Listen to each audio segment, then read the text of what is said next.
Hello. কে বাবা? বাবা আবার কে?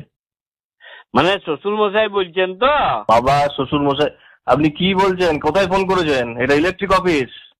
হ, আমি বাপি বলছি। ওই হইলো আর কি, ওই ইলেকট্রিক আর আমার বউ দুজনেই একই জিনিস। ইও সব সময় 220 ভোল্টে থাকে, একটুকু ছুলে একদম ঝটকা মারে। আর আমার বউ সেই একই জিনিস। আমার বউ পান থেকে চুন খসলে বাপের ঘর পালায়। আর আপনাদের ওই ইলেকট্রিকও একটুকু ঝড় বৃষ্টি একটু গাছের পাতা লড়িলে ও ফুস।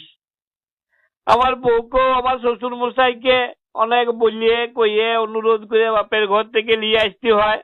আর কারেন্টের জন্য ওকেও এখানে পাঠানোর জন্য আপনাদিকে ফোন করতে হয়। তো বলে একটু দয়া করে পাঠায় দেন, আজ্ঞা বড় অসুবিধা হচ্ছে।